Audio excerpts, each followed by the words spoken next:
Donc alors, je voudrais vous raconter une histoire que j'ai vécue. C'est comme c'est Hanouka, on a tous envie de raconter avec ses enfants, sa femme, une histoire, un miracle qui nous est arrivé. Chacun de nous, il a des miracles. Chacun de nous, c'est un livre vivant. Donc, il y a des occasions dans l'année où on peut se retrouver avec sa femme et ses enfants ensemble, enlacés et transmettre le message du peuple d'Israël. Transmettre le bâton de la Torah à ses enfants. Il ne faut pas rater ces occasions-là. Rentrez à la maison. Asseyez-vous, faites la fête avec vos enfants. Et dites-leur, mes enfants, les yeux brillants, j'ai une histoire à vous raconter. Vous savez, nous avons une école qu'on a ouverte il y a 5 ans de ça, pour enfants qui sont en difficulté, qui ont difficulté à comprendre. Des enfants de CM1, CM2, qui sont hyperactifs, ou qui ne savent pas lire ou ne savent pas écrire.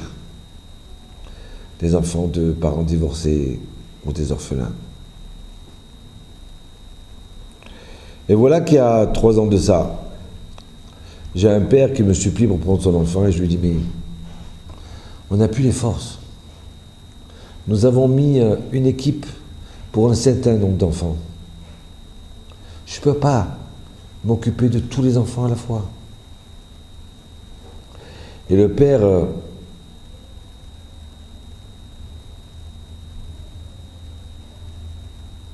a sorti une larme de ses yeux. Il m'a dit, je comprends. Cette larme-là, elle m'a transpercé le cœur. Alors je lui ai dit, tu sais quoi, cher monsieur, je comprends moi aussi. Ton fils, il restera ici. Je le prends.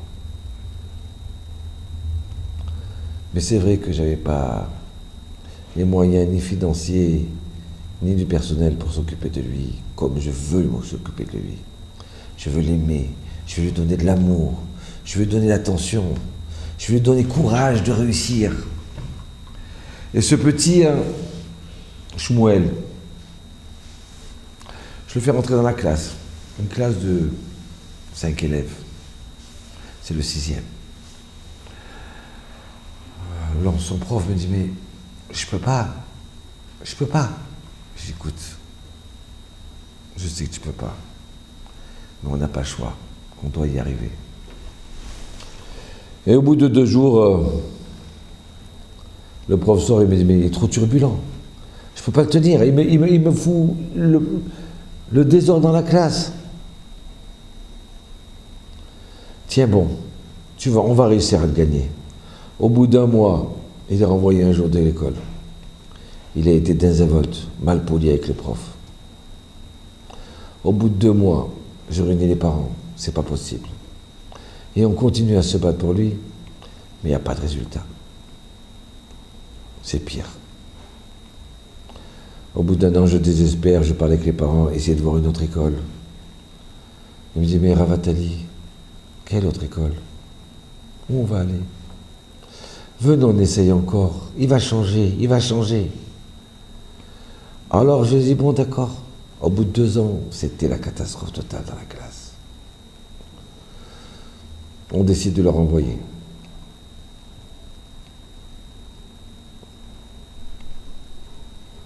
Et l'enfant reste à la maison 1 semaine, 2 semaines. Je téléphone aux parents. Alors, il a une école, il a une classe? Non, il est à la maison. Mais c'est pas possible. Mais on n'a pas d'autre que chez vous, il n'y a pas autre. Mais je ne peux pas esclater la classe. Je ne peux pas, le professeur, il n'arrive pas à enseigner. Je dis, bon écoutez, ramenez-le. Ramenez-le et on va se mettre à prier. Chacun de son côté. Et on va se mettre à jeûner.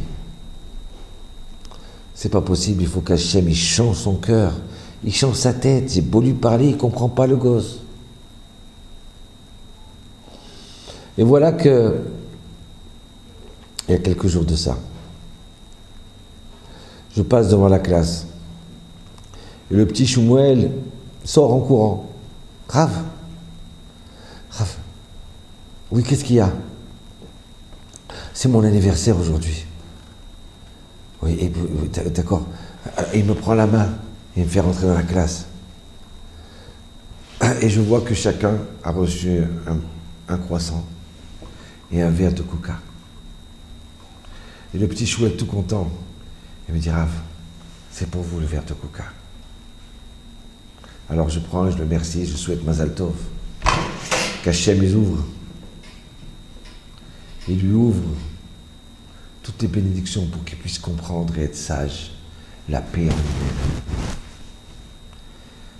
Et là, il est tellement content que de l'attention que j'ai donnée vers lui, et il voudrait me donner un croissant, mais il n'y a plus de croissant.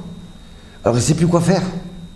Et puis d'un seul coup, il prend son croissant, il le casse en deux, et il dit, Rav, moitié-moitié. J'ai pris sa moitié de croissant. Et je me suis mis à pleurer. Quel homme! Quelle âme! Comment un enfant, un petit croissant comme ça, il est prêt à sacrifier. Pourquoi? Parce qu'il sait qu'on l'aime.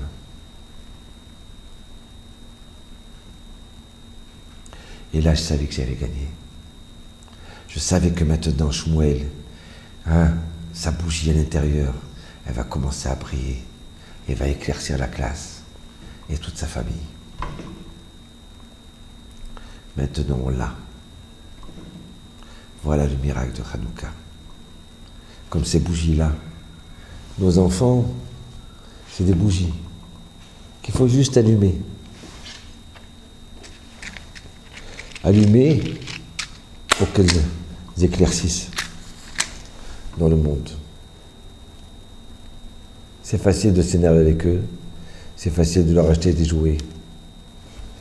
Ils veulent juste de l'attention et de l'amour pour eux. Aimer, c'est s'asseoir avec lui. Aimer, c'est parler avec lui. Aimer, c'est étudier avec lui. Aimer, c'est pas de lui donner ce qu'on veut. C'est pas de lui donner ce qu'il veut pour que rester tranquille et se séparer de lui. Aimer, c'est vivre avec lui. Voilà, la bougie de Hanouka, c'est nos enfants. Shalom.